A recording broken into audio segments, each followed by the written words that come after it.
जी sir, तो आज हम लोग कहाँ पढ़ेंगे? तो भारतीय राज्य व्यवस्था, भारतीय राज्य व्यवस्था हम लोग पढ़ना है आज।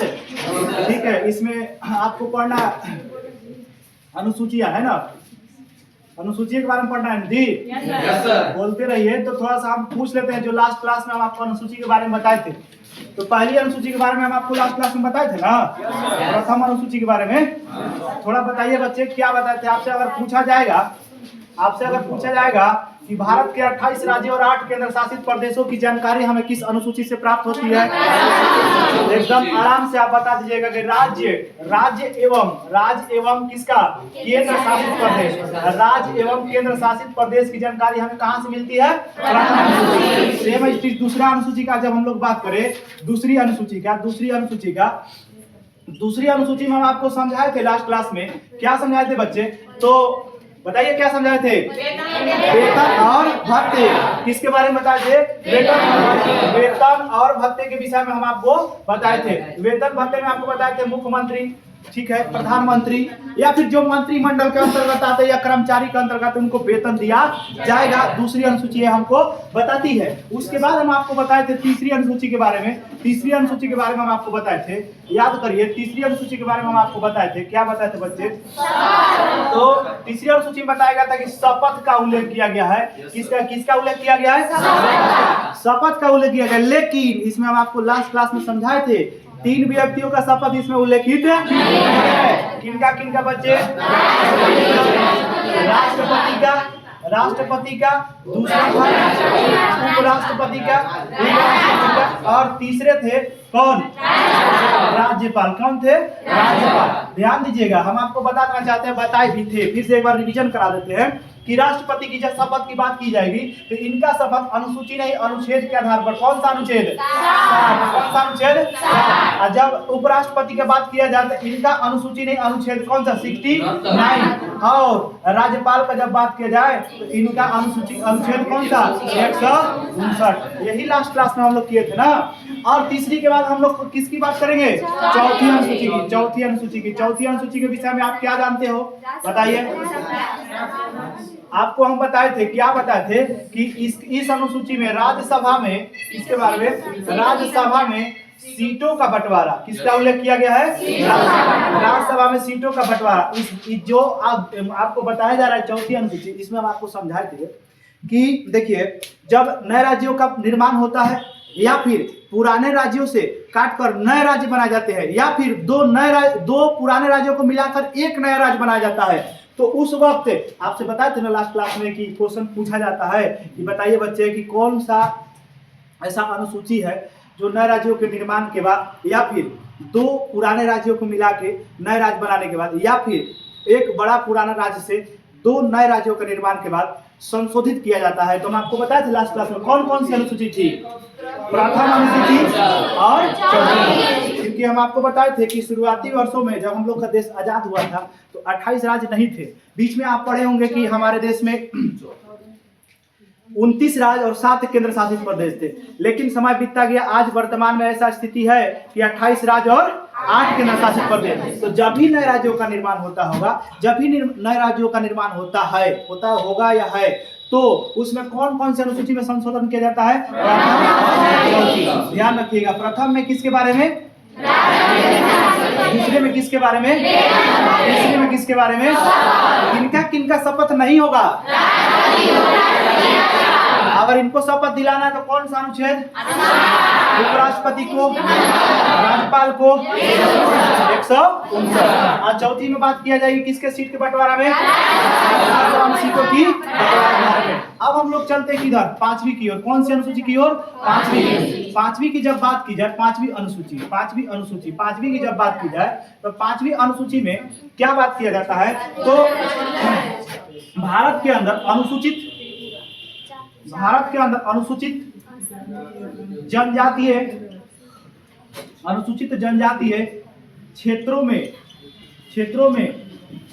में शासन प्रशासन का उल्लेख प्राप्त होता है। प्राप्त होता है। ध्यान दीजिएगा बच्चे, 5वीं अनुसूची से हमें अनुसूचित जनजातीय क्षेत्रों में शासन प्रशासन का उल्लेख प्राप्त होता है। अर्थात कहने का मतलब कि भारत के अंदर जितने भी अनुसूचित और जनजातीय क्षेत्र है उन क्षेत्रों में शासन व्यवस्था की जानकारी हमें कौन सी अनुसूची देती है? और 5वीं अनुसूची, ध्यान दीजिएगा, 5वीं अनुसूची हमें यह बताती है, क्या बताती है? 5वीं अनुसूची हमें यह बताती है, क्या बताती है कि अनुसूचित तथा जनजातीय क्षेत्रों में शासन व्यवस्था राष्ट्रपति के हाथों में होता है। किसके हाथों में होता है? राष्ट्रपति के हाथों में होता है। इस राष्ट्रपति के हाथों में होता है, ध्यान रखेंगे। अब तो आप देख रहे हैं राष्ट्रपति का बहुत सारा काम होता है, एक ही काम तो होता नहीं है।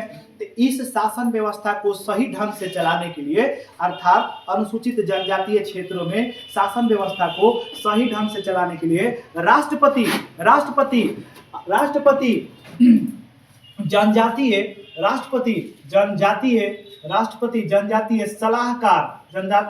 सलाहकार परिषद का गठन करते हैं। किसका गठन किया जाता है? जनजातीय सलाहकार परिषद का गठन करते हैं। और उन क्षेत्रों में जनजातीय सलाहकार परिषद के माध्यम से ही प्रशासन शासन की व्यवस्था की जाती है। यह जानकारी अगर आपसे सवाल पूछे जाएंगे, बताइए बच्चे कि अनुसूचित जनजातीय क्षेत्रों में राष्ट्रपति किसके माध्यम से शासन व्यवस्था चलाती है? जनजातीय सलाहकार परिषद। जनजातीय सलाहकार परिषद की गठन किस अनुसूची के आधार पर किया जाता है? किस अनुसूची के आधार पर किया जाता है? 5वीं अनुसूची। आराम से देखिएगा, 5वीं अनुसूची हमके किसके विषय में जानकारी प्रदान कर दी है? अनुसूचित जनजातीय क्षेत्रों में शासन प्रशासनों का उल्लेख प्राप्त होता है। कौन सी अनुसूची? 5वीं अनुसूची में यह कहा गया है कि अनुसूचित तथा जनजातीय क्षेत्रों में शासन का प्रावधान कौन करेंगे? राष्ट्रपति। कौन करेंगे? राष्ट्रपति उन क्षेत्रों में शासन व्यवस्था चलाने के लिए किसका गठन करता है? जनजातीय परिषद। और इसके माध्यम से अनुसूचित जाति और जनजातीय क्षेत्रों में शासन व्यवस्था चलाई जाती है। यहाँ तक कोई दिक्कत है? नहीं। चलिए 6वीं में चलते हैं हम लोग। 6वीं अनुसूची क्या कहती है? 6वीं क्या कहती है? ध्यान रखिएगा, 6वीं क्या कहती है? 6वीं का जब हम लोग बात करें, 6वीं का बात करें तो स्पेशल 4 है, ATMM। कौन? असम, त्रिपुरा के बाद होगा मेघालय के बाद आपका होगा इन राज्यों की जो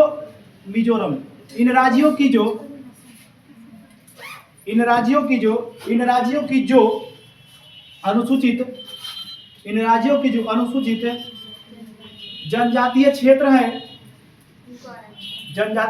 जनजातीय क्षेत्र है, इनमें शासन प्रावधान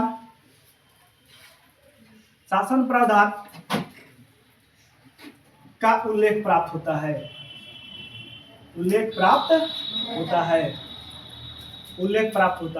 अर्थात कहने का मतलब हुआ कि संविधान की 5वीं अनुसूची यह बताती है कि देश के अंदर जितने भी अनुसूचित और जनजातीय क्षेत्र है उन क्षेत्रों में शासन का व्यवस्था राष्ट्रपति के माध्यम से किया जाएगा और राष्ट्रपति उन क्षेत्रों में शासन चलाने हेतु जनजातीय सलाहकार परिषद का गठन करता है। इसमें कोई दिक्कत है आप लोग को? नहीं। उसके बाद 6वीं अनुसूची कहता है असम, त्रिपुरा, मेघालय और मिजोरम, इन 4 राज्यों में जो अनुसूचित और जनजातीय क्षेत्र है उन क्षेत्रों में प्रशासनिक व्यवस्था का बागडोर किसके पास होगा? तो राज्यपाल के पास होगा। किसके पास होगा? राज्यपाल। और राज्यपाल जिस प्रकार से 5वीं अनुसूची में ध्यान रखिएगा, जिस प्रकार से 5वीं अनुसूची में राष्ट्रपति जनजातीय सलाहकार परिषद का गठन करती है, उसी प्रकार से 6वीं अनुसूची में राज्यपाल, उसी प्रकार से 6वीं अनुसूची में राज्यपाल स्वायत्त समिति की गठन करती है। स्वायत्त शासी परिषद की गठन करती है। ध्यान रखिएगा, परिषद का गठन करते हैं।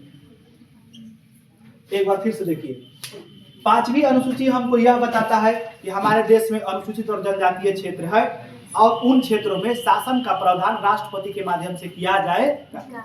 राष्ट्रपति उन क्षेत्रों में शासन व्यवस्था चलाने के लिए जनजातीय सलाहकार परिषद का गठन करता है। क्लियर।